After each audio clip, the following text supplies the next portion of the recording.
What's up, guys? Welcome back to Free Game. Luke Gerasi, your host, with co-host Jeremy Todd, and today we got my homie, man, honestly special guest Kevin Walton. Dude is crazy talented, the founder, creator, El Presidente of the Light Beings, also one of the co-stars of Sisters on Tyler Perry's new show on BET. Just kind of start off, we'll just kind of walk it right in, and again, guys, free game, free, unrestricted, talk about whatever the fuck you want. Game, life, business, spirituality, whatever it is. And then I don't know if you've seen the logo, but it's Metatron's cube. In other words, meta, being aware, tron, a utility, so thinking about thinking. Hell you know yeah. what I mean? So tell us about Creatorhood and what that is as a spiritual path and practice. Legit. So, well, awesome to be on here. Rocking with you, first and foremost. Thanks for being on here, bro. Yeah, You brother. just finished shooting, so thank you for coming right up, man. Yeah, no doubt. So Creatorhood is a practice I developed that I've been teaching now for over 10 years, been on a personal journey over 20 for myself. But it's a practice and pathway of understanding how to live in your fullest authentic expression and what that actually means when we're talking about, consciousness, emotional intelligence, structure of existence. And so the whole practice is really revealing how you function, how you're naturally meant to exist, and then why you aren't functioning that way if you're experiencing limitations, to know what to address, what to restore, to do that in a more deliberate, embodied, optimal way. And it includes all aspects of life. It's a very encompassing practice in that. So Kevin actually created this group called the Light Beings. I actually used to be like a core member of it at one point. Mm-hmm. Down in Hollywood, Florida. And you still got your seat. That's right. I'm grandfathered in, baby. I'm in. Exactly. I'm in. Exactly. That's kind of how I got into that. Really helped me take my spiritual awareness to the next level. And I can just tell you, Kevin put in the work, man. He's got like a whole. My favorite was the principles. Mm-hmm. Let me see if I can go off the top and how many. There's 10 principles. Yeah. 1, know yourself. 2, own your power. 3, live from the heart. 4, honor the connection. 5, listen to the body. I'm correct Close. right now, right? Yeah. 6, follow your intuition. 7, take ownership and responsibility. 8, internal cause, external effect. I don't remember what 9 is. Then 10 was unconditional love. Yeah, so close. So, and there's been 2 adjustments to like lock in. So as the practice has been growing, I love that you still have that. I put that in business. You can ask him. Yeah, like, that's how we do it. That's like almost exactly how we do sales in the office. Nice. So then you got to get the refinement then, because there's 2 things I adjusted for the sake of, so you know how our practice is based on truth. And I say that adamantly. Our definition of truth is the most accurate alignment of unified completion. So that which is most universal to everything, that never changes. On like a personal or like a cosmic? Everything. From the micro to the macro. From personal as the individual to the entire function of the universe. There are things that apply to everything no matter what. And when you become more familiar with them, you'll start seeing them in everything. You mean like metaphysical or like... Everything from how your emotions work to how we behave as humans, even why you have certain thought processes the way you do, then understand the nature of beliefs, how we establish beliefs. So it's and then how nature works and interacts, why we build cities the way we do. There's all these patterns that when you understand how the structure of existence works, you'll see in everything all the time. And once you know how to identify it, you also know how to catch yourself, adjust yourself, and it's kind of like the signs stuff. Yeah. When you're looking for it, exactly. All of a sudden, and there they are. are. Always there. Yeah. So this practice is based on being able to start recognizing that, and it's based on a solid foundation of knowing how to have a reference point to guide you, because a lot of people function in life without the clarity of a reference point, meaning that they know how to check in with themselves on whether they're coming or going, up or down, whether you're actually doing the things you want to do or if you're out of integrity with it. So is there any self-actualization you have to do before joining? Something like that? Like, is everybody different from a starting point, and then you try to find the commonalities? Yes. So there are certain things that everyone relates to regardless. Right. And the practice starts with that. And then as you start to get more of the information, more of the insights, you start seeing how it starts to fit you personally, or this other person personally, or a certain culture personally. Gotcha. Yeah. Okay. And it because it's designed the way it is, it starts off with a very clear notion of who you actually are beyond all your stories, and it's important to know that, because it's jarring enough to know just how great and magnificent you are beyond all your stories and what you can do with the awareness of that. And the principles, like Luke was just talking about, the way it breaks down, and it's always from the ownership place. So I know you're saying own Yeah. your powers, own thy, because you Oh, own yeah, yours, yeah, right? yeah. It's always thy. Yeah, It's always thy. super. Yeah, so super clear on that shit. It's a die. Right. Yeah. So it goes number 1, own, right, or know thyself. 2, own thy power. 3, live from the heart. 4, honor the connection. 5, live intentionally. Then 6, listen to the body. Right. Then 7, follow the intuition.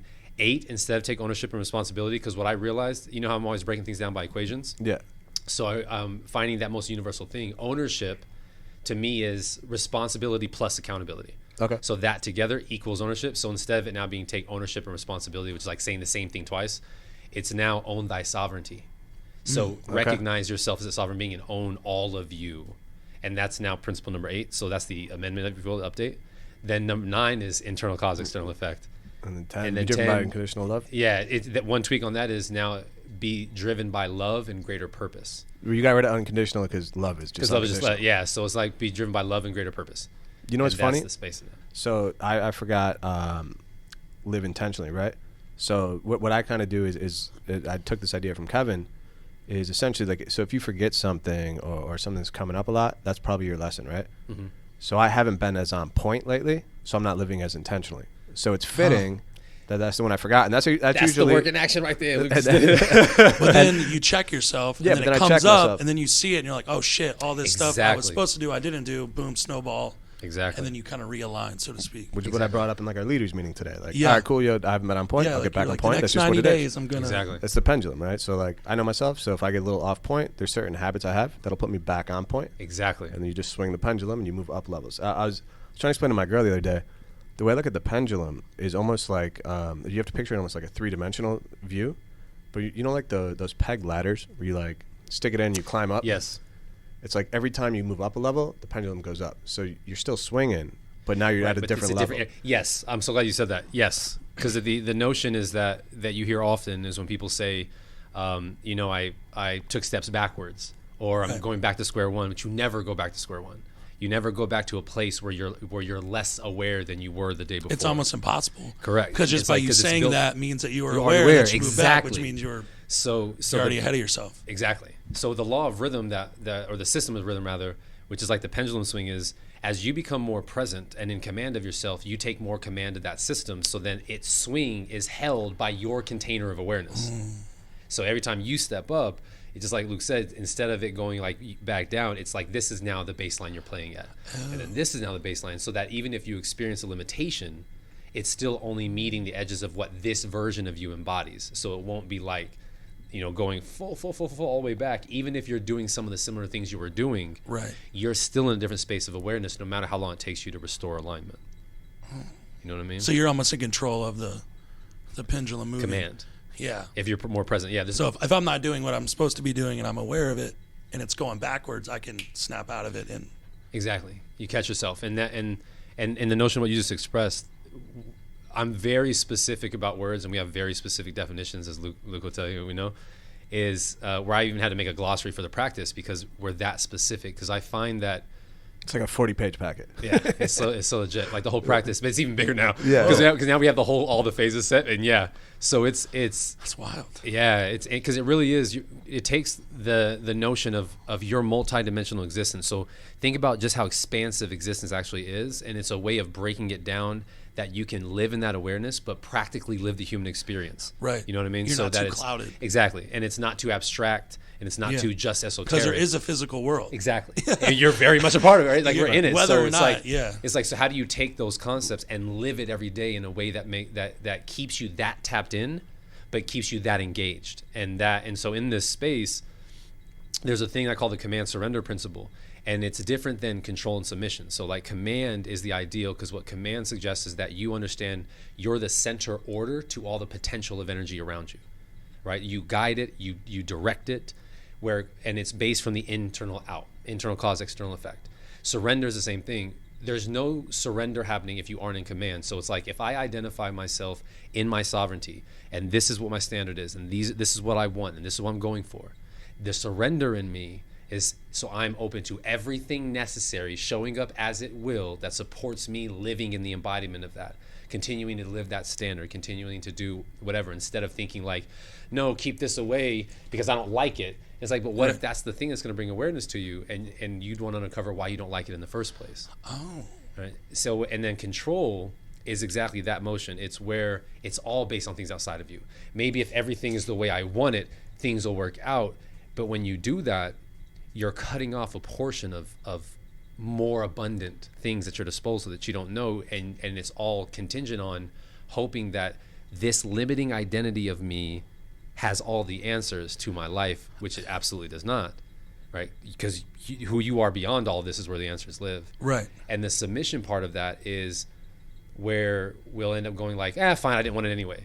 Like the checkout, the quit, the acquiescence, where surrender is no checkout. It's I'm open, but I'm also very clear about who I'm asking myself to be, what I do. And that relationship, command and surrender, is the ideal for everything in existence. Everyone that would be living as healthy as they could possibly live, as optimal as they could possibly live, with the most authentic relationships that they could have, and how progressive in business, it literally is contingent on that, based on the two generating appeals of operation, which is safety and significance, which we talk about, or not feeling safe and significant within, and then all you're doing is looking for ways to control and then submit, hoping that one of those actions gets you what you want, but it's never where it lives. Then that's where like all things like addiction come from. That's where all the other patterns that we play out consistently come from. I think that's Maslow's hierarchy too, right? Like it's the pyramid. If anybody's listening, I'm wrong that it's Maslow, but I think it's Maslow's hierarchy, where like before you can get to your next, the highest level is like self-actualization, but the lowest level is like safety and like food, right? So if you don't have that, you can't get to the next level. And you basically have to like get up each pyramid. So when you don't have safety, or you don't feel safe, you don't feel comfortable, then it's hard to get the signs and the deeper knowledge, because your main focus is you are animals, regardless of what we think about it. Yeah, we're smart monkeys, basically. Yeah. And still even more than that, like it's because the notion of how Creatorhood is, there's 7 facts that the practice is built on, and I call them facts because they never change. Like no matter what you experience, no matter what story you're telling, every time you go back to them, they're still going to be the same thing, and things for us to own and address. So like, the first one being the self is limitless, boundless, and always connected, right? So that means that there's always more of you to reveal and discover. You have access to all of you, no matter what. Everything you've been through, every memory you have, everything. That's a legit thing always. Even if because the mind's designed to want to keep the physical body intact and out of danger, so if things will be heightened emotional states and it doesn't know what to do with that energy, it'll block it out, right? But it doesn't mean that it's somehow out of your reach. It just means you have to do the work to open yourself up to access it. And everything's connected to scientifically through quantum entanglement. Exactly. Yeah. Exactly. And any two particles are always like aware. Eastern philosophy. Everything's connected in it. So, and you'll constantly tap into spaces where that happens all the time. Like the fact that people will sit down and tap into the same wavelength of thought and go, I could really want to, I was just thinking the same thing. Dude, that happens legit all the time with Luke. There's things that we do, or when you think of someone and they call you out of nowhere, like there's things that happen in us on a regular basis that we take for granted because we're not living in awareness of just what that actually reveals to us on a regular basis. And when you think about the way that life functions, and like you were talking about the hierarchy of needs is what you're talking about, right? So what we talk about in Creatorhood is understanding how to live by a standard rather than a need, and the difference between both, and knowing that it's all contingent on the way we define experience. So it's not necessarily that you have to be safe, it's feel safe. As long as you feel safe and significant, you will be living in a priority of focus of growth and liberation. That's all you're going to care about. Where do I grow? Sense. How do I be my fullest authentic expression of self? Because like a soldier, right? Like a soldier on the field that feels he's a soldier, he's not safe, but he feels comfortable with what he is. Exactly. So he's able to willing to take the action, willing to put yourself out there. And that's actually, I call it the 2 generating appeals of operation, meaning that those 2 things dictate what appeals most to you in your life, the way that you move on your path. Because when you feel them, that your priority focus is always growth and liberation. Like all you want to do is explore more. You're willing to be more vulnerable. You can feel your emotions and let them move and flow. When you don't feel them, though, when you feel insignificant and unsafe, your 2 priorities of focus are comfort and validation. That is where everyone's patterns go. That's what I was about to ask. Yep. Is when you're not seeking growth.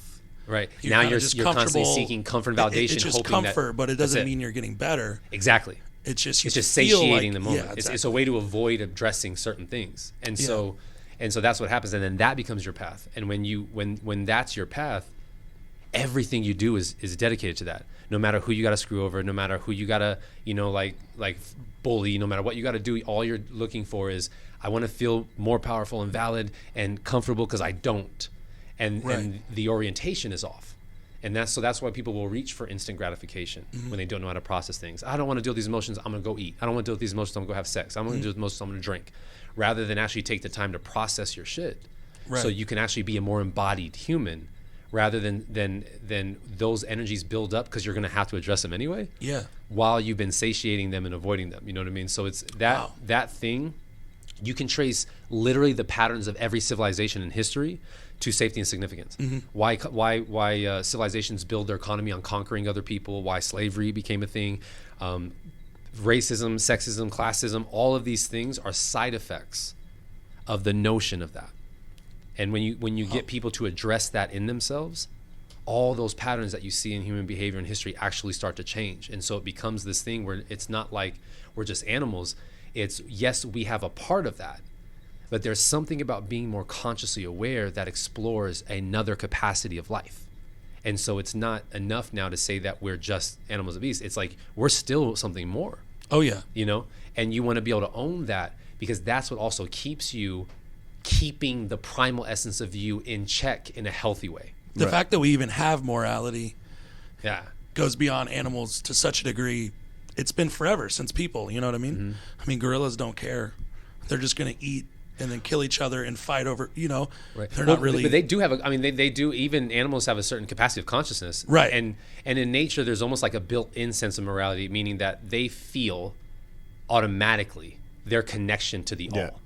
Whereas human beings, we are consciously aware enough to have the ability to choose to do that. We've evolved to the point where in society and technological dependence, we're almost more brain and less heart, right? So heart I would just use as the metaphor for connection. I mean, that's how I see it. But actually, my girl had a cool little quote she said to me today. She was like, truth is the bridge to wisdom, and then our throat chakra is the bridge between the mind and the heart, right? So like it's the connection. So when we speak our truth, like the whole point is like the pursuit of truth, and that's what makes us different. And then if you kind of connect it even with, I love symbolism, obviously I always have. I just love it. But so mythology, true or not, doesn't matter, but the symbology of it is dope. Yep. And Orpheus from Greek mythology, he was like the greatest lyre player, right? And lyricist and poet and singer. Right. And his songs were about God and creation and creatorhood, and they brought man from animal nature more into the human nature. Yep. And his songs were so good that they were better than the siren songs. So when Jason goes to get the golden fleece, he's sent on this guaranteed to fail mission, and he takes the Argonauts, and they're on this ship, and the sirens come up and they start singing. So the sirens, for anybody that's listening that's unfamiliar with Greek mythology, the sirens are a group of like almost evil mermaids that have these beautiful songs that when man hears it, he's unable to resist it. And their sole purpose was they were created as, malicious, I don't know, mermaids, I guess. It's fucking weird, but it is what it is. But these like sexy, malicious mermaids, but their whole purpose, they can only exist as long as their song takes man off of his path. And you think about some of the bad music out there, right? So he's taking, the sirens are singing, and Jason and them are all getting ready to go over there. And then Orpheus gets up and plays his song. And he wanted to go on the mission with Jason. He's like, I promise you, I'll be the reason you succeed. So he plays his song, and his song is so beautiful that it actually overpowers siren songs. Yep. So all the sirens kill themselves but two, and they're the only two that are left for Odysseus's Odyssey. Yeah. But it's just kind of interesting, like how there can be such beautiful truths or deceptive lies within music or arts and stuff like that. Obviously, I know you, and so Kevin and I actually met through an acting audition. Yeah. I should never even end up getting made. So I don't know. I agree. but it was actually super cool. So I moved down to Florida 8 years ago now, based off of, I literally just heard a voice in my head one time when I was teaching, and it was like, how come you're not down in Florida? Couldn't think of an answer for a fucking week. Told everybody. And everybody was like, that's crazy, but that sounds like you, so whatever. Yeah. And then I drove down, looked up an audition, snuck in, convinced them that they lost my resume, got it, or got to the next round. And it was this like, it was at this badass, it was the Eden Rock, I think. Yeah. Right? It was at the Eden Rock. Yep. And then, so the first person selected for the show was Kevin, and then I was second. And then I was just like, I saw him teaching people how to meditate there. Yeah. So then I was like, dude, I've always wanted to learn how to meditate, like da-da-da. And then that's how me and Kevin became good friends. And he kind of became my spiritual guru, more or less, like teacher. Wow. But and how the knowledge spreads. Kind of where I would connect that would be, so at that point I never had acting classes. I just improv'd and was fortunate enough that it worked. Right. The best thing I ever heard in acting class was acting is simply being truthful in a fake situation. Yes. Right? So if you think about that in the arts, that's good art. 100%. And then bad art or bad acting is like somebody's overacting and they're trying to overdo it and they're faking it in a fake situation.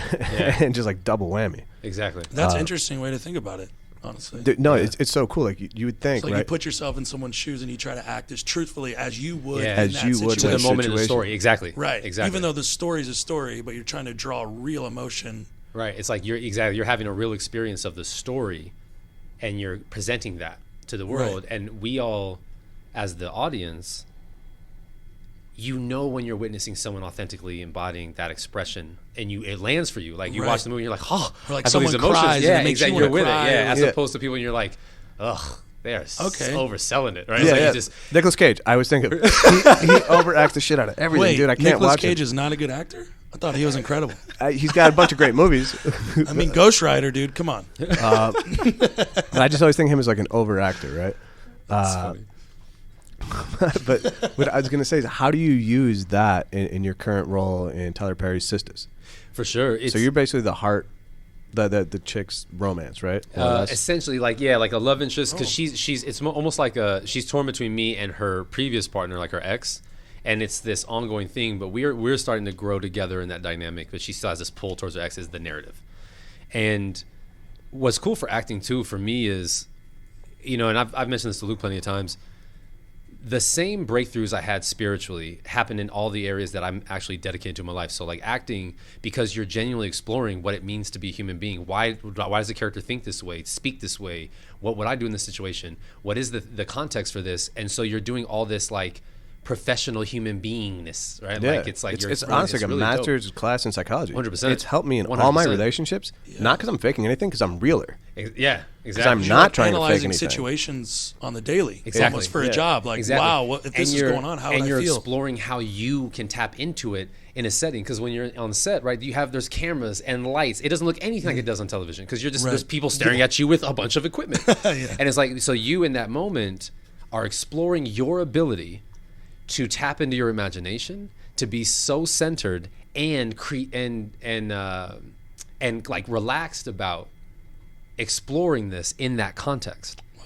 So it demands a greater exploration, understanding of yourself in how you tap into these, and then the conveyance of the story that you're telling, and the ability to do it like you haven't been rehearsing the lines before, making it authentic, right? Like actually authentic, like you're living the moment, right? Yeah. So for me, it's all been like a blend, because there's even things I discovered in acting that I incorporated into my practice of Creatorhood to get people to do it. So like there's an exercise, like training I call emotional efficacy training, and it's a way of going to the edge of your emotions. So it's like it's showing people how to have fully commanded rage fits. Efficacy is the ability to get something done because you believe you can get it done, right? Efficacy is like something being fully done, fully realized, reaching its fuller essence of that. It's like efficacy. So if like the efficacy of your business is your business thriving in its fullest capacity, like it being fully reached, essentially. Okay.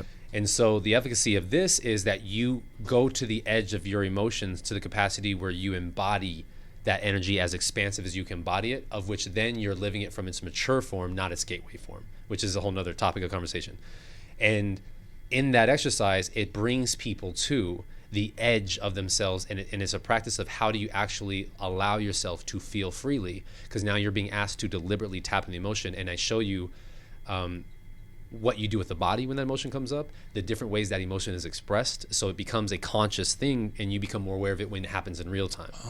And then other aspects, I do this thing called the dressing room, where people have to constantly pick identities they play out, and you have to tell us what it looks like in physical. So they'll go like, I'm insecure Kevin, and I like to hold my arm like this, and I hold this. I'm angry Kevin. I don't give a fuck about none of y'all motherfuckers. Right? And they just have to keep switching, because our identities is things that we wear, just like clothes. Like you wear your identity. If you're stepping in a situation, if you're confident Luke, right, or confident Jeremy, or if you're insecure, or if you feel belittled, or you feel whatever it is, you wear that shit.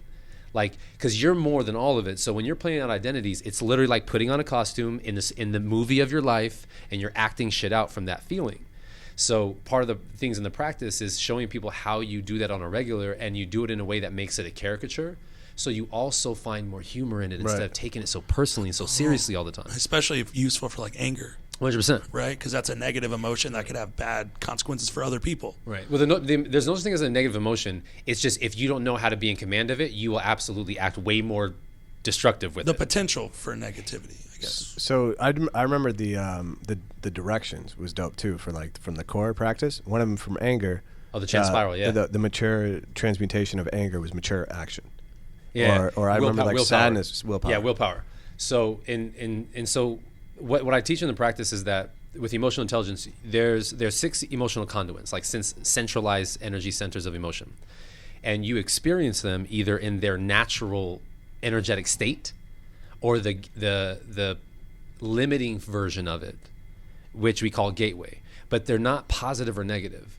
What I teach in Creatorhood is how to function from unity consciousness, which is not the same as duality consciousness. So duality consciousness is the belief in separation, the belief in opposition, the belief in scarcity. Mm-hmm. So not only am I separate, we're against each other. This is showing up and it's against me. This is messing me up. I'm messing myself up. All that. It's that battle. Okay. Unity consciousness is the belief and recognition of everything is connected as one, right? You're abundant as fuck.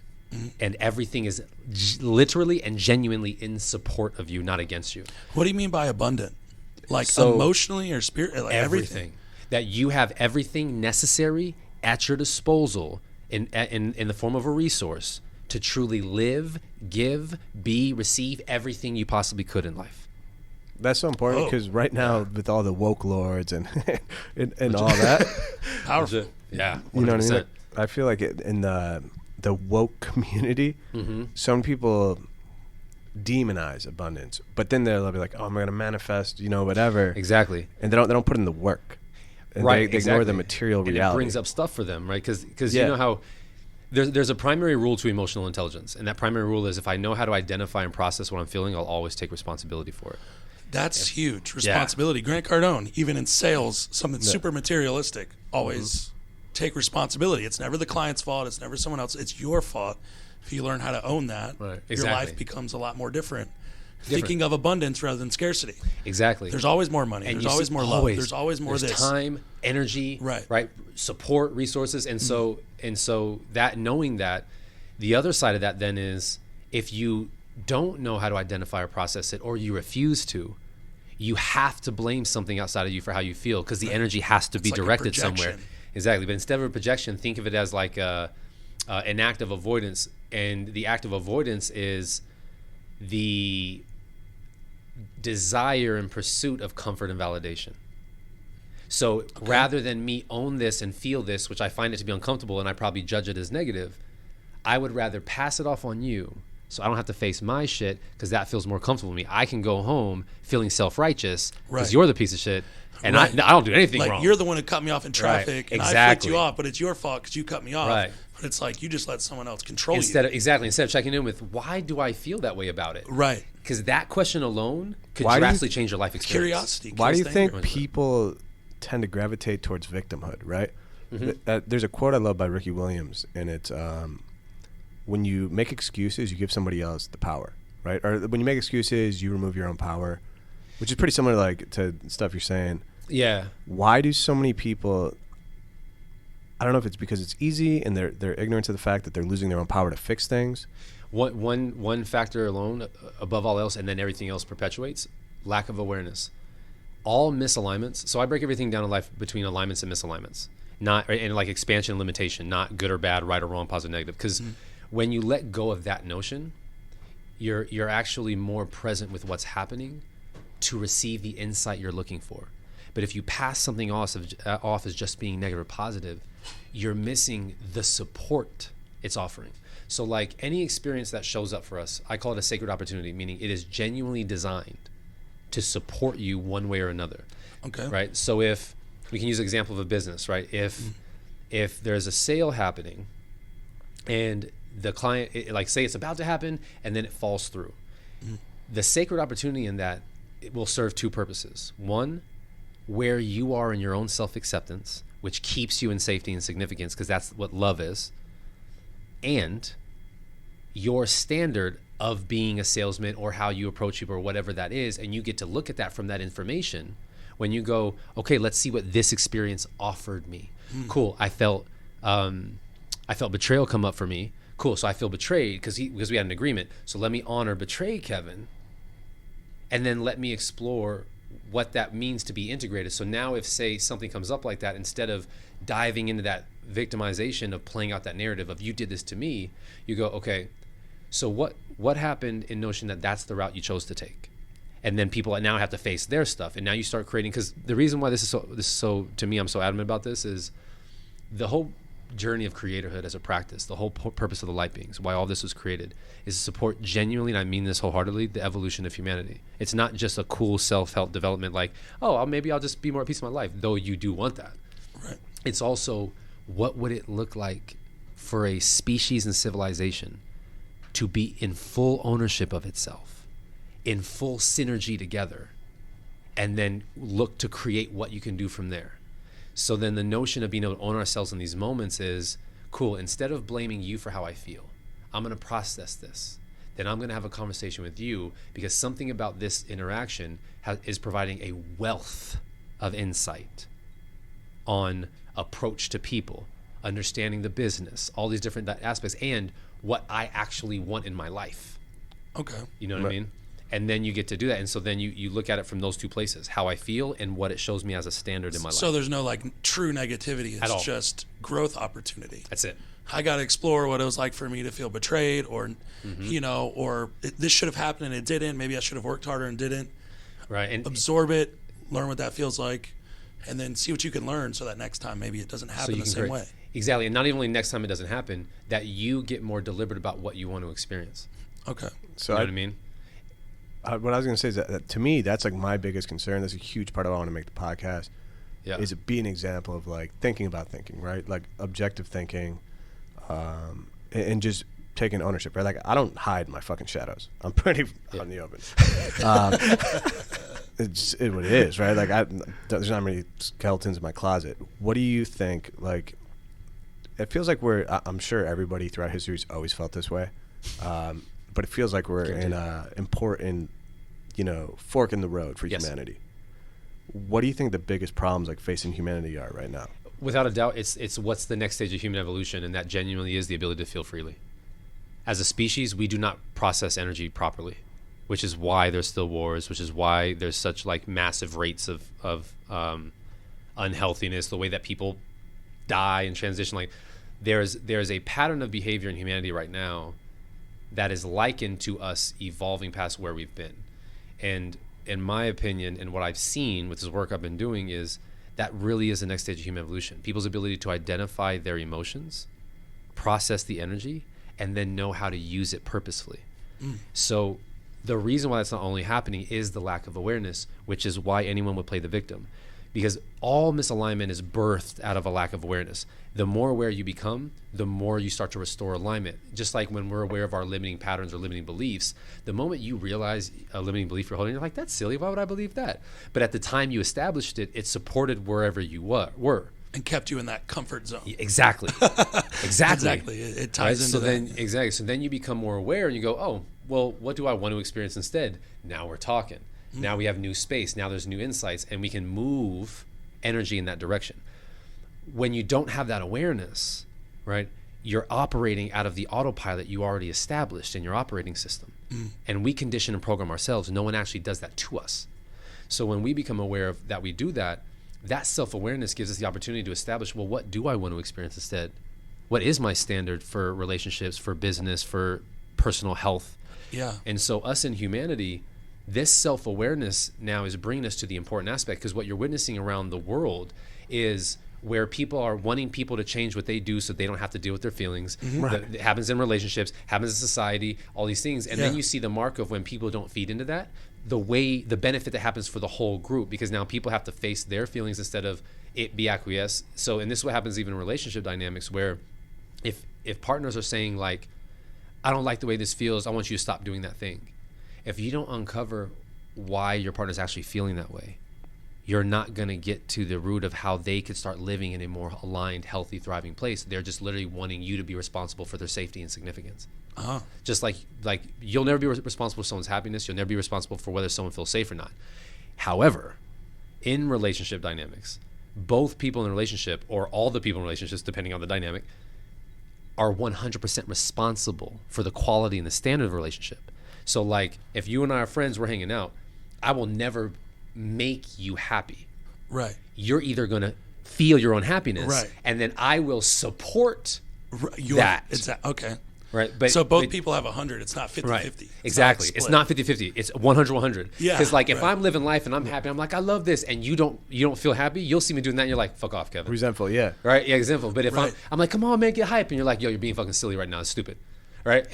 But if you're like, yo, I'm just having a moment right now, and I really appreciate you being a reflection of my happiness, though, and I'm with you because you honor your own happiness. That is the most optimal, authentic way relationships can thrive. And a society that thrives the same way. So this journey that we're on, if we're talking about the next stage of humanity and what's the biggest struggle right now, is exactly that. When people disagree and think other people are stupid for thinking differently than them, rather than it being an exploration of, you think differently, I think differently, let's have a conversation around that.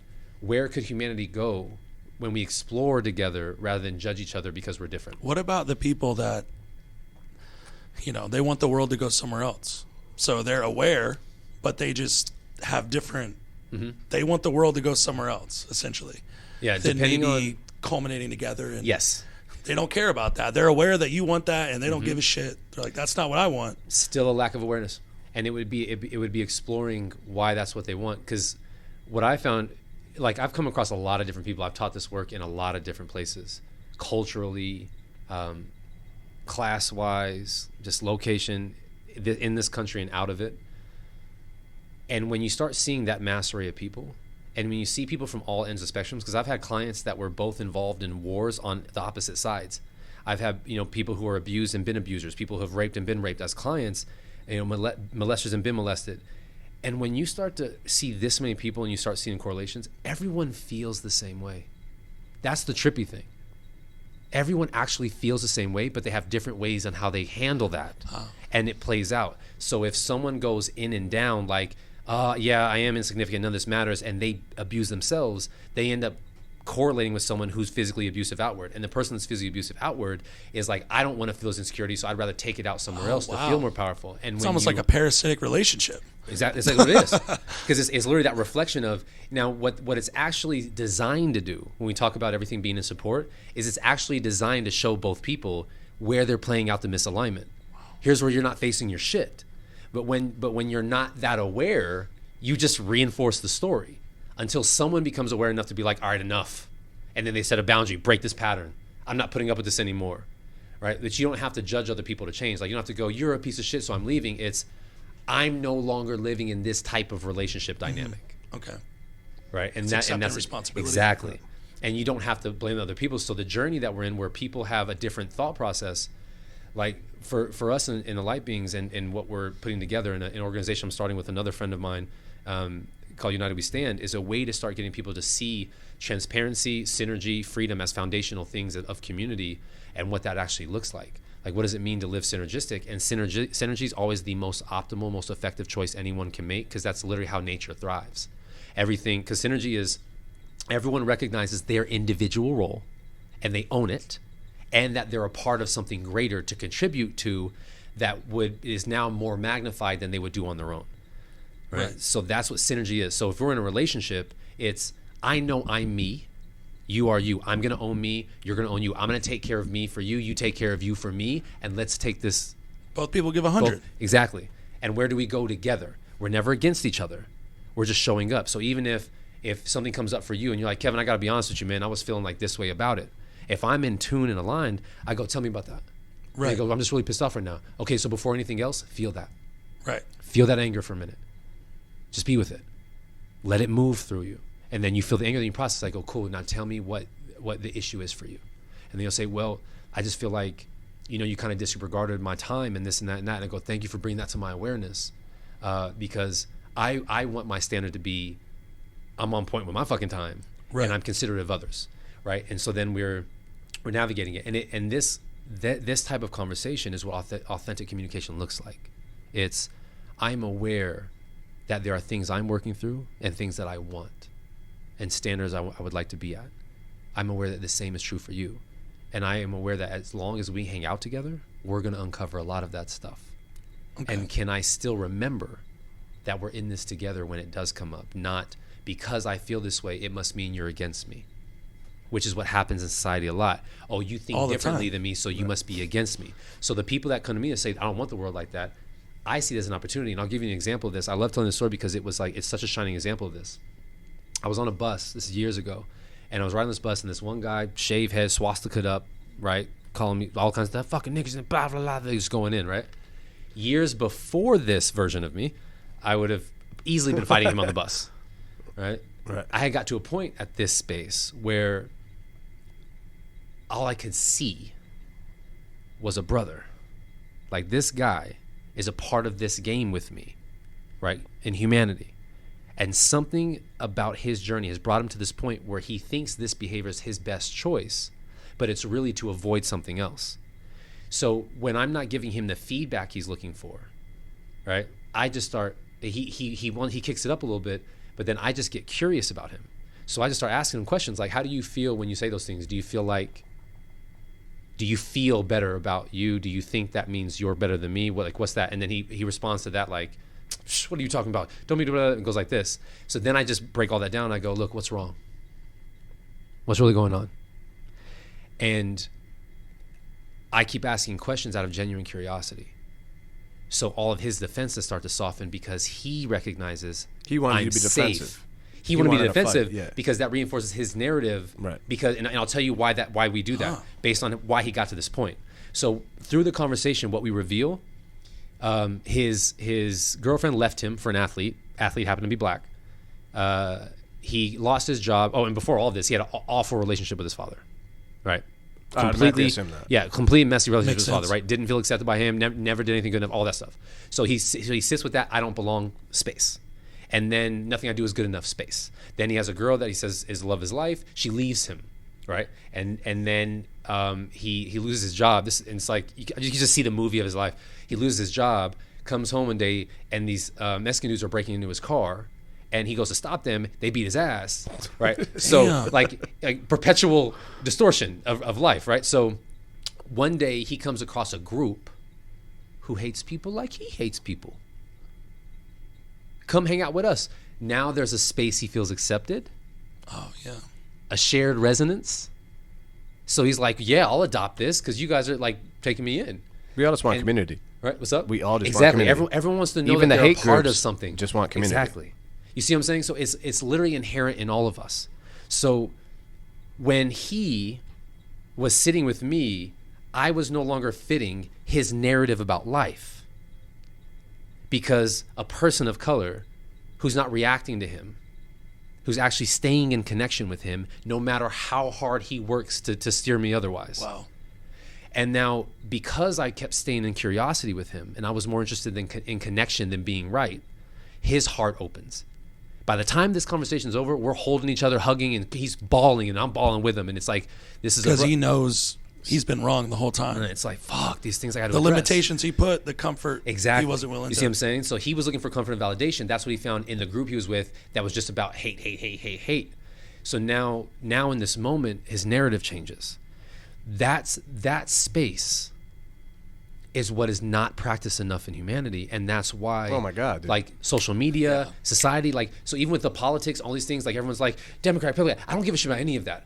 Like I actually do have I make a very clear choice, and like I'm unbiased to all this stuff. I don't have a stake in the game of that. I have a stake in the game of I care about where we go as a species. That's literally what I stand for. Yeah. So everyone's included in that. Because you all have to go together. Exactly. Period. So if we're all in this together. Nuclear no warfare what. kills everybody. Right. Exactly. You see what I'm saying? So I'm in this together. Like that's literally what I stand for. When I say truth, and and I have a notion about your truth. We talked about before.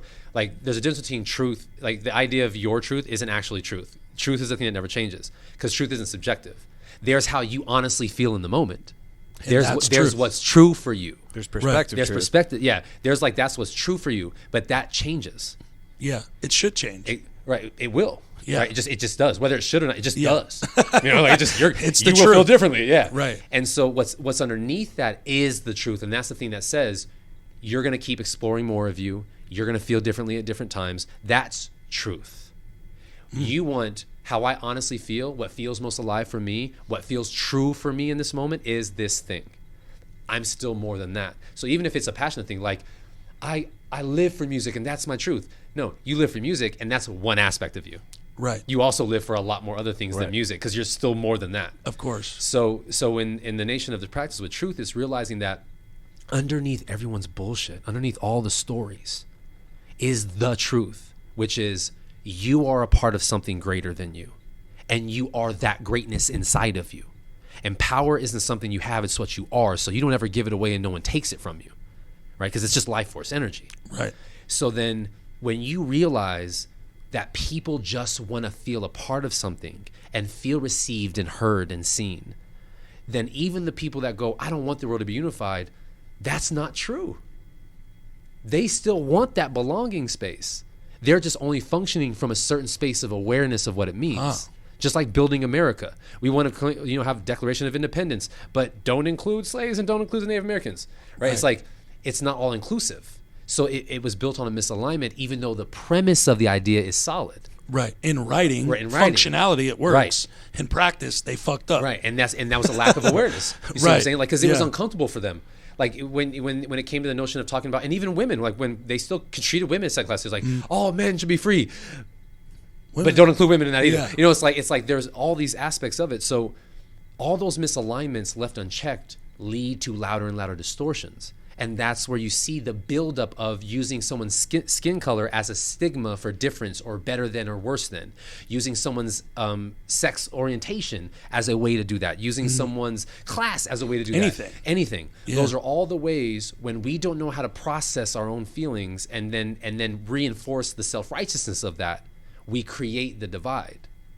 But the divide still isn't the optimal thing. Nature is going to find its way to synergy, whether people like it or not. And then we're either in that journey going to experience that in a super chill, effortless, dope way or a sufferable way because we fight it every single choice we make. You know what I mean? Yeah. So my thing is one of my biggest concerns with people. Join after that. Wow, that's incredible. One of my biggest concerns with people is I mean, it's just piggybacking on that. I talked about it in the last episode, is just the extremism, right? Like debate class. It's not even necessarily about being right or being truthful. It's about not being wrong, right? So if you look at politics, most political ads aren't about what the candidate's going to do. It's what the other guy. Yes. So the other guy's a dick. Yes. Yeah. Exactly. And that was actually one of my main complaints in the Georgia. For the Democrats, all the ads were, these people suck. And then the Republicans, all the ads were, well, these people suck. I was like, are any of you guys doing anything? Or are you just telling me they're not good? Dude, yes. Like that's like, what the heck, man? Yo, I was included in two Instagram preferred friends groups on both sides. So like someone brought me in one for Trump and someone brought me in for Biden. And I didn't prefer, mirrors. Literally everyone was saying the same thing. So weird. And they just had no clue. Like but there was no conversation between them.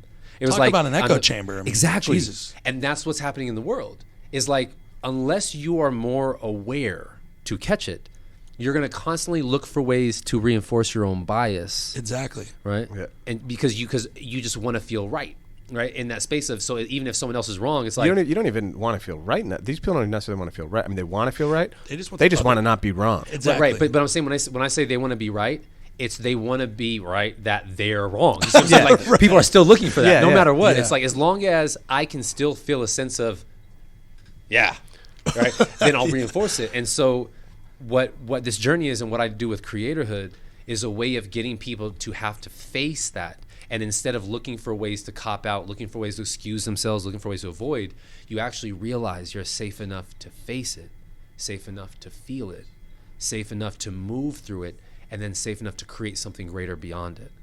And like, we'll get people in rooms that have all kinds of conflicts together, and it's a charge clearing where you get them to look at each other and then address what feelings are coming up, but not you make me feel, just I feel, because no one makes you feel anything. Right. So it's I feel.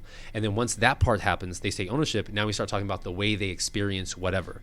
And when people share their experiences with you, it's not actually a projection. It's still a reflection in your reality. And here's what I mean by that. Even with so you know how a projector works, right? Mm-hmm. It takes an image inside a machine and then it displays it on the wall. What you're witnessing wherever it displays is the reflection of the projector's reality. Our lives are like that. If I were to come to you and say, you're an asshole and you're acting like this and that, and you're not, I'm not projecting my story on you. I'm genuinely telling you what I'm experiencing. I'm telling you my story on the wall. Right. You're then going to look at that. And your experience then is someone showing up in my reality saying this to me. How do I feel about that? And that's your story. And if you can own that and they can own theirs, now we have a conversation of, here's where I'm working through these things, here we're through, and what do we want to experience instead? How we want to approach each other instead. And that creates a whole different dialogue. The ownership part, though, is not negotiable. It's mandatory. Yeah. So, I mean, I think you're going to say kind of understanding, but what would support the world most right now, in your opinion? This kind of just naturally transitions. Right, exactly that. Yeah. Ownership and genuinely feeling freely. Like, one of the easiest things to show people, one of the simplest exercises in the practice is when you feel something, sit down and do nothing. Literally just be present with it. So when people have anxiety come up, it's like, anxiety is not a disease, by the way, right? It's literally a side effect of not processing the emotion of fear and not having a reference point for yourself. So when that energy isn't properly processed, the body finds ways to communicate to you where things are out of alignment. So you may be walking down the street and all of a sudden it's like panic attack and anxiety. That's your body going like, you got some shit that isn't processing properly. That if you actually sat down with that, instead of look for a pill or instead of look for ways to avoid it, you're actually telling your body and your mind, we're safe. I'm with this energy. And so your body then won't tense up with the energy. It'll actually let it move. Would it be the same thing maybe for like depression? Like people who are basically sad? the same thing. Perfect. So think like this. Depression is actually anger turned inward. And what I mean by anger turned inward is that if you feel sad about something or guilty about something, and then you think you're wrong for feeling that, or like, I shouldn't be sad, I should be happy about it, then you have a judgment on yourself and you take this very powerful energy, which is anger, and as a gateway, the mature form of anger is willpower, right? Meaning the will, the guiding essence of the power you are, right? Willpower, towards yourself in a judgmental way. So you take this massive amount of energy that's literally designed to take things from spirit through all kinds of dimensions to be a materialized expression on yourself. And so that energy weighed down starts to make everything gray and murky and settle. So when it comes to depression, every client I've ever had that's in depression that we shifted out of it sustainably just got them angry. It was like getting them to understand how to express their anger. And what's dope is this literally is the pattern response. They get to anger, they let the anger out. Do you know what the very next thing is that happens after they do that? No. They laugh. I was going to say they probably laugh. Every time. Wow. Every time. They laugh. And they all of a sudden are just like, because for all the narratives we have about labels and diagnoses and all these things, they perpetuate narratives rather than actually address what's really going on. And the majority of people's illnesses in the world are literally emotion. Yeah. It's things not properly addressed and attuned. I don't know how to process these things, so they can manifesting themselves in the body. Exactly. And then you do things that reinforce it. You eat things that reinforce it. You do play out things that reinforce it. And so the next stage of humanity, the thing that people can use more of is owning themselves, feeling their feelings, and being willing to have an open, honest, vulnerable conversation. That humanity would change in a day. Yeah. And I think a key thing too would be throwing sense of humor. Yes, actually have fun with it. Yes, like have fun with it, right? Like you got to laugh. So I mean, playful. literally today, I think about it all the time. I'm telling you, like, it's weird, but when things are going absolutely terrible for me, I usually just crack up. Legit. So like when I was getting my business started, I was like, I'd be sleeping on the floor, like getting it rolling. I'd wake up, screaming like "fuck" in the morning, and then right after that, I would just like crack up and laugh. This morning, I was going for a run. I went grab a coffee right after. I'm crossing the street. There's a car coming, so I go to speed up. I got like this new white hoodie on, spill it on my left arm. So I go to switch it over to my right, spill it on my right. I stop in the middle of the road and just start dying laughing. Legit. And I can see the car processing this and just looks at me. And I was like, I don't know. And then he starts cracking up, right? Wow. But I haven't taken myself seriously. Exactly. Probably since I developed synesthesia and everybody thought I went crazy. Legit. Because it literally had to take that out of me. Because it was like, yo, everybody thinks you're fucking crazy, Luke. Maybe you are. Fuck it. Like, yeah. You know what so I mean? like, Exactly. but not that you didn't take yourself seriously in the sense of like owning yourself. Oh, no. I'm Just exactly. like not letting your anger overwork to the Right. point where you couldn't work through it. Yeah, and just to remember that like life is I you can definitely- enjoy it. Like you can be silly, you can be playful, and you can enjoy life. Like Yeah. and then like I definitely have a ton of ego still. Right. But I it can understand be used that. for good, like obviously. Like I understand that about myself. Like Yeah. I wanted my own podcast. 'Cause Actually, I have think to my learn voice more. is important. So that's a level of ego, but I'm completely comfortable with that. Right. I'm comfortable with the fact that everybody's going to agree with that. So I think it's important to be able to laugh at yourself so you don't get that anger or that depression because, again, I don't really have Exactly. skeletons because I can just laugh at my shit. right, and that's again that's a notion of like you owning your sovereignty. When you're more aware of yourself and you have more of that safety and significance within, you are more playful in life. You find more humor in everything. There's more wonderment.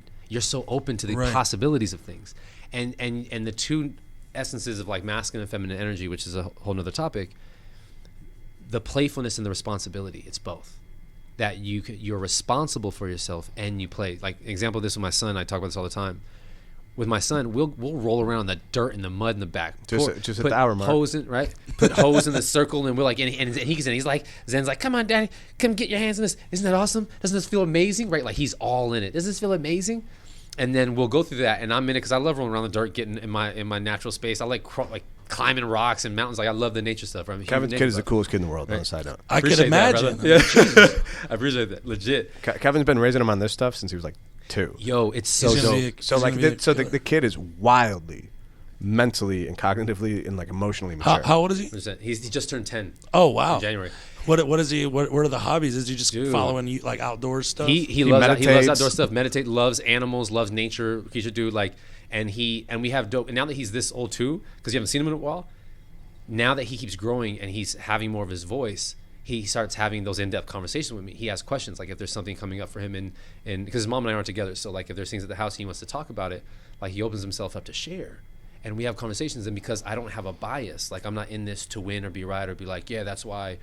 I can express to him what's happening in every space to get him to look at it from a more clear perspective, and he explores it from that. Wow. And it's so dope. So like, and then he'll check in with me just to see how things are going. And because I've been raising like this, about him knowing his sovereignty, also understanding what he's a part of, it's more consideration. So like when he was 2 and even younger, I can go, Zen, Daddy's gonna take a shower real quick. What would you like to do while I do that? And he would check and go, I want to do this. Cool. So you do that. I'll do this. I'll see you as soon as I come out. Because he had the freedom to make the decision, he does it. He didn't get up. Instead of being like, hey, I'm going to go take a shower. Don't leave the house. Exactly. Then he's like, well, I wasn't going to, but now that you told me not to, Right. I might, what if and I then they want to go start getting outside? into shit. They start doing because Right. and you'll notice this pattern in life. When people feel like they're making decisions for themselves, right? They're way more receptive of you, and they own themselves more. And there's a very important line to dance on in relation to that. So like for Zen, as he's a kid, there's certain things, like if it was up to him, he'd eat ice cream every day, you know, like for dinner and Same. breakfast and lunch Same and everything, as right? that. Same. Right? Yeah. I feel that. And I get it, right? I'd eat pumpkin pie all the time if I did also enjoy other love things. both. Right? So so then I would give him parameters. I would go, okay, so what do you want for dinner? We'll do this. These are the options. He makes a decision. And then so he starts getting comfortable and deciding for himself what he wants. Now he has a clear like idea of himself. And then it's like, cool. And now between these vegetables, it's not, do you want vegetables or not, right? Right. It's spinach or broccoli or spinach and carrots. And he's like, cool, spinach, carrots. And then he eats spinach like I do. Doesn't want dressing on it, just eats it like leaves, like chips. And so now with that being said, he continues to be more open and receptive. And now when I ask him to do certain things, even if I ask him twice, he gets it. If he's with me when I have events, he's receptive. If he has to get my attention, he'll come up, excuse me, Daddy. I'm like, 1 second. Yes, Papa. We talk. And it's like everything becomes that deliberate because there's a recognition. And now in the space where he's at, like what I was mentioning with the responsibility and play, we can roll around, we do all this stuff, and then I get up and I go grab a towel and put it on the floor, rinse ourselves off because we're wet because I don't want to track all that stuff in the house. So there's the raw play essence of life. And then he understands that too. So he's like, yeah, I won't track this. I won't just go in reckless abandon, smear mud all over the place, even though I love the chaos of it. Because as a kid, like they're chaos. Like I bring clothes out of the dryer, I start folding them. His natural inclination is to run and dive into the clothes while I'm folding. I was like, oh, look at that. Well placed together clothing. Destroyed. Because that's the energy of playfulness. And then he knows there's a time for it and another time to be more responsible, put your clothes away, and he starts to do that on his own. So there's this space I find with life and with other friends' kids that I've had a chance to play that with, and even my god kids I help raise, I'm watching that unfold in them more. And then I started realizing when I got teenager clients and parents who wanted me to work with their kids, or I started noticing other people in their teenage years and I started reflecting on mine, that's where the rebellious teenager phase comes from. All the times parents or other authority or guardians use their physical size or role as a way to get what they want instead of synergy, meaning work together to guide. So like instead of telling Zen, because I said so. I used to get that all the time. We all got that. It's like that was the note of that. Because that I era. said so, because I'm your dad. Right. And like, well, what does that mean? Exactly. It's like, I'm your kid. It's like, there's nothing I can do with that information, bro. Yeah. Right. It's like with Zen, even if he's in trouble for anything and we talk about it, like there's consequences. So we address the consequences, but the consequences are always designed in ways that urge his growth one way or another. And when he has to own himself, I'll tell him things and he'll go, why? And I'll go, this is why, because when you make these decisions, here's what's on the table. So now he has more insight when I'm not around to work with. But if I say, because I said so, then his note, like what it was for me was, cool, so don't do it when you're around. Noted. Yeah. Right? But now there's no awareness of consequences, potential impacts, these kind of things that he starts to gain from that. I used to always want to watch R-rated movies when I was a kid.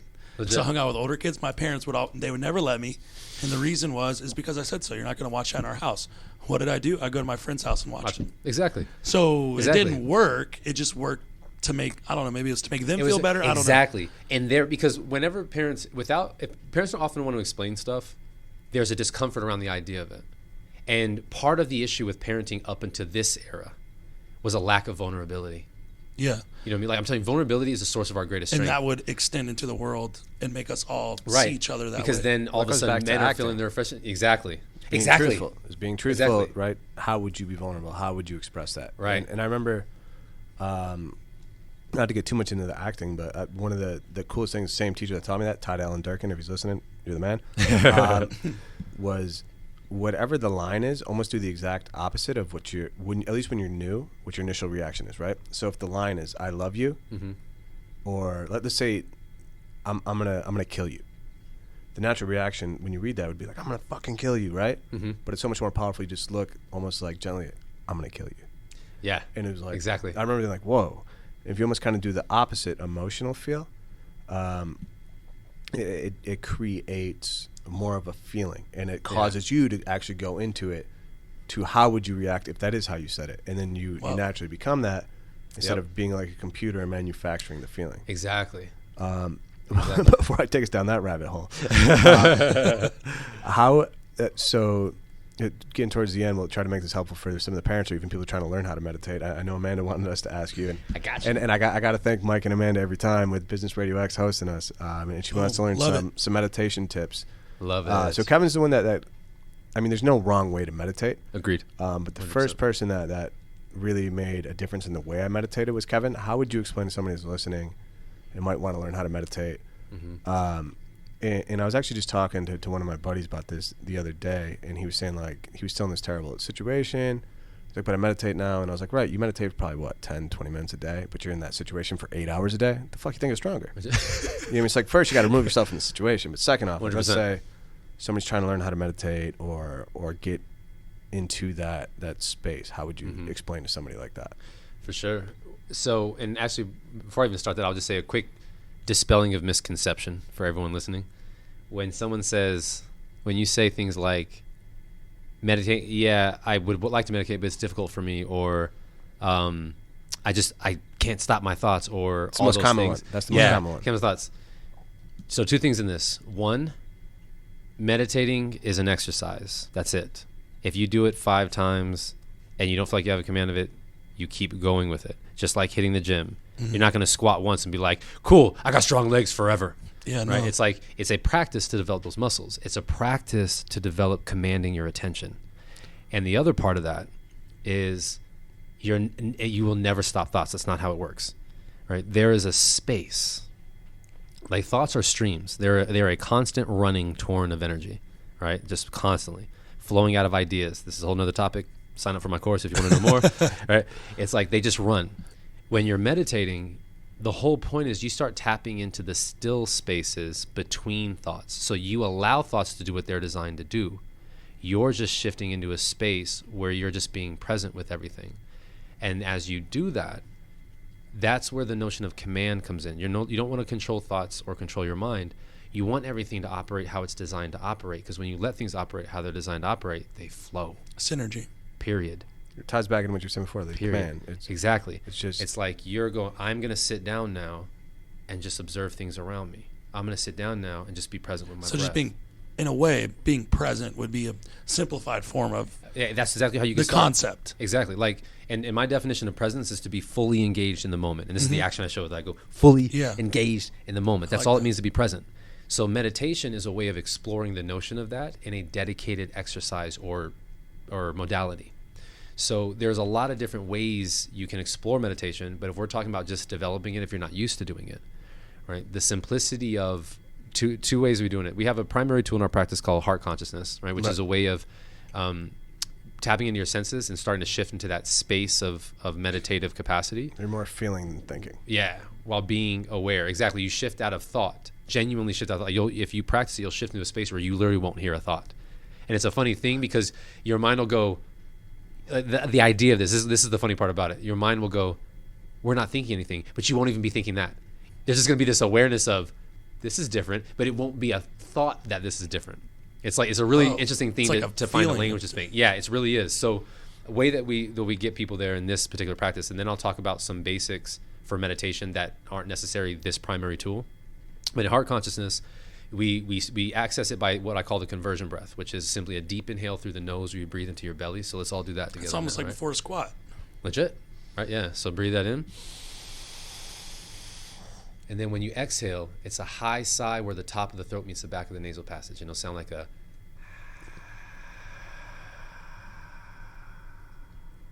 And let yourself fade out. You practicing this? Okay, cool. Making sure you're with us. Okay, so let's do that again. A deep inhale through the nose. Then high sigh, fade out.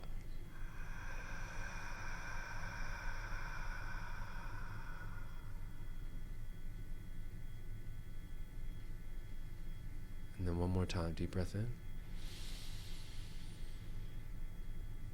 Exhale out.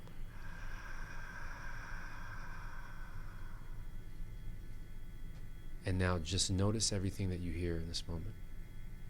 Just be aware of everything that you hear.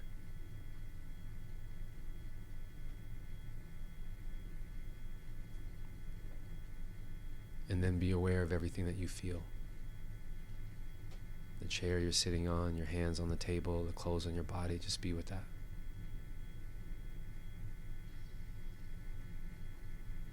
And then be aware of everything you see. Just look around the room.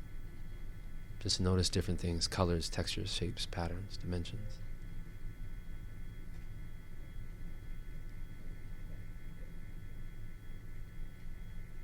And then close your eyes with it. And take another deep breath in.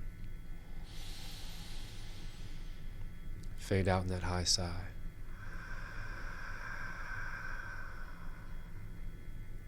And keeping your eyes closed, just notice everything you hear again.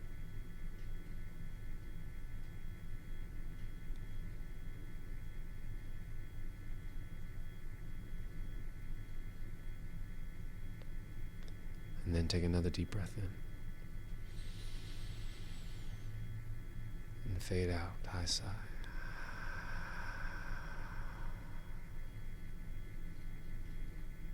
And then just slowly open your eyes. just be with everything as it is. That's trippy shit. It's cool too, right? Like for anybody that's listening, like as thoughts come, you just let it come from one side and go out the other. Yeah. That's the easiest way It to just not flows. control it. Is like almost picture it as a physical object just going from one side to the and other. you're just watching it like, noises, sounds, thoughts, feelings, cool. And you keep practicing that, and then you're gonna stay in this space where you'll literally be observing it all without any definition or label. So it won't be like, this is a microphone. It's gonna be like this, right? There won't be a story to it. And that space is where you start shifting beyond thought. And so just the practice of the conversion breath alone, right? Breathing in and letting it fade out. You find this space of relaxation that is accessible to all of us that we don't use enough, where it's like you just fade on that exhale. And just for that alone is a brief moment of like, yeah, just the breathing alone gets you because you into breathe autonomously, but when you focus on it, it's attention derived on something you could do on your own. exactly. So instead of thinking about thinking, you're thinking about breath. Exactly. So That's then you're right. not thinking about your normal thoughts. You're thinking about something you just do. Exactly. And then you're just observing, and then it goes beyond thought. And so like even witnessing your senses, it's like all of a sudden you're just listening to things. And you're just like, Yeah. I felt like my hearing was for a magnified, second right? magnified. Your It's like I was on senses step mushrooms. up. Your senses, exactly. Well, because when you do mushrooms, the reason why your senses are heightened is your default setting. That's what psychology actually calls it. It shuts off. So your default setting actually dulls your senses. And when that turns off, your senses actually get heightened. Because yes. The default setting of physical reality leads you to the default setting of the truth of your existence, which is spirit. Spirit pervades everything. Right. So, and that's what the heightened space Yeah. is, because in that space, there's nothing in the way. It's literally just the full resonance of all things that you experience. It's really dope. We were talking about this with Rock last time from Revive Wellness. Shout out to Rock, man. That dude's Rock the man. he's awesome. Honestly, we're 2 for 2 on guests right now. You and Rock Yeah. kill it. Our listeners are going to gain a ton, right? Love it. So like, it's interesting. Just we I was explaining that to him, and then after he had a bunch of questions about it and stuff like that. But it was just kind of the way the media portrays some of these like psychedelics or different things like that, right? It's the way the media used to portray marijuana in the 90s. Exactly. Like, somebody hits a joint and then they're flying on a ceiling. Right. Right. You smoke weed for the first time, you're like, It's what? not- yeah. And it I thought I was creates a going to fly. Yeah, exactly. That's This what I isn't did this happening for. at all. Yeah. And you lose all trust. Yeah. You're like, fuck, they're lying to me the whole time. Jesus Christ. This is Web of bullshit. lies. Well, yeah, man. It's just kind of cool. So, but before we ended, last question I wanted to ask you was, what did the Light Beings offer to that as an organization for, what would help the world the most as an organization and community? Shit. And So- technically, side note, Yeah. you guys are officially considered a spiritual group. Ministry. A ministry. Yep. So Kevin's considered a minister. Mm-hmm. So if anybody wants to get married, hire him for that too. Yeah, indeed. I've already yeah. done a few. Yeah, like and yeah. So I got the Light Beings, the distinction as a ministry, with Creatorhood as our spiritual practice, and it's been dope to explore that angle too, which is a whole nother topic of conversation when you realize. We'll have you on a couple times. Yeah. Every Yeah. time you're up shooting with Tyler Perry, Doc. Yo, consider it done. Yeah. First off, you got to show Tyler Perry this so we can get a little more insight to your thoughts, and man. Yeah. We actually, we have beautiful conversations, him and I, like about the different belief systems, our spiritualities, and this respect. And it's always cool to see where we resonate and where the differences are. And he's so open to having those conversations. He's so personable. It's really dope. Yeah, like it's amazing. So shout out to Tyler for the show, the opportunities, and what he's built. Oh my God, It's incredible. Ridiculous. what he's done for Atlanta alone. Period. And what's dope is he's still personable. Like he's really built this, and when you see the way he works, you recognize how he built it. But he's still very much involved. He's still, accessible, still open, and still there to support people. And it's a really dope thing to witness. And he has such an insane attention to detail, which is phenomenal. So You said he's still super hands-on. You said he's still directing your show. Yeah, exactly. Whoa. Yeah, and he writes all this stuff too, and it's just he's a machine, dude. He's like on it. So actually, one other thing, just on the meditation tip, while we're still at it, always start with just being where you are. That's a perfect place to start. You don't necessarily have to close your eyes yet. Just breathe and literally just pay attention to things, and that process will start developing in your mind the notion that you're safe enough to just be where you are. And then the focusing on the breath creates a channel of focus that generates energy. So, and everyone can meditate. It's literally not something reserved for anybody. It's genuinely a practice, yo. Like, so if you're just not used to it, that's literally just telling you where you haven't developed those muscles, like not that you're incapable. Yeah. Just meditation comes from the word for thought. Legit. And every single person thinks. 100%. It's like literally just thought in a more expansive, relaxed state. Yeah. It's like, I'm thinking without the stress, you know? So just want to put that out there. So with the light beings, wait, did you have something else you want to share before we tap into that? No, man. Okay. Your show. You know, we're here to learn. Literally, the whole concept of this podcast is, again, free, unrestricted game, like life, da-da-da. Love it. But it's, right, I was talking about it on the last one, the allegory of the cave, and the concept is if you force things on people, you know, they get angry and da-da-da-da. Right. But if I want to learn, so we have interesting people that I find interesting. Yep. And we have open dialogues, then people can see learning happening. 100%. In a instead of being like forcing people. Yeah. Instead of a 100%. Exploring different ideas. 100%. Live, unfettered. Exactly. Yeah. And that's man, so important. And that's the notion of what unity is too. You know, it's like unity is not everyone being the same, everything being the same. You know, like unity is the diverse nature of unlimited creative potential working together as one. So if we're willing to have conversations with different perspectives, ask questions, we're exploring all the possibilities of life and how much we all can actually be together in that. And we can have arguments, we can have disagreements, and still recognize that we still honor each other, love each other, connect with each other, all those dynamics. And that's such an important piece to the evolution and is, to me, what the light beings represent.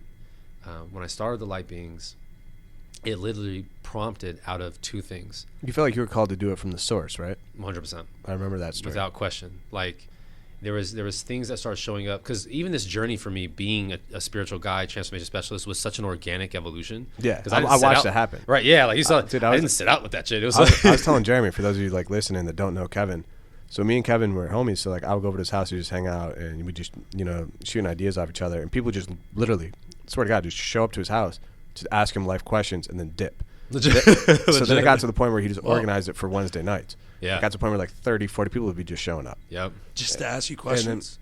Yeah, straight up. And then, so then he created like the core, right? Like a group of us to kind of help with that. Yeah, to develop the practice with. Yeah. And it was like. It was just from then just. And it bloomed. It was so cool because like. I watched it happen organically. Like it was pretty cool to kind of be on the inside. Not kind of, I was. You were on the inside. Yeah, like, legit. You were very much a part of that. And then one day I just felt called. I was like, yo, I have to go dominate the physical world. I'm going to go do sales. And I literally said, I was like, yo, I have a feeling I'm going to make a ton of money. If you guys end up needing it, I'll help you get like a big like farm with like acres. Exactly. Right. And then I was called him about the other day, and he was talking about Bobby Spot, his boy that he's staying with, the stunt guy. Yeah. And it's kind of like, yo, maybe Atlanta might be an area. ATL's a shit. Right. Legit. So there's all this dope opportunity with it. So the light being started in that premise where, because I was never shy about sharing this stuff, and that's why I became such a prominent person to go to. Because also the information would land for people was the other thing. Like it was just a constant flowing with, and because I didn't have a bias, it was like I would hear what you were sharing, here's what I offer to it. And I also had to grow into that embodiment more because I had to deal with my own misalignments to be more embodied in the first place. And there was plenty of them.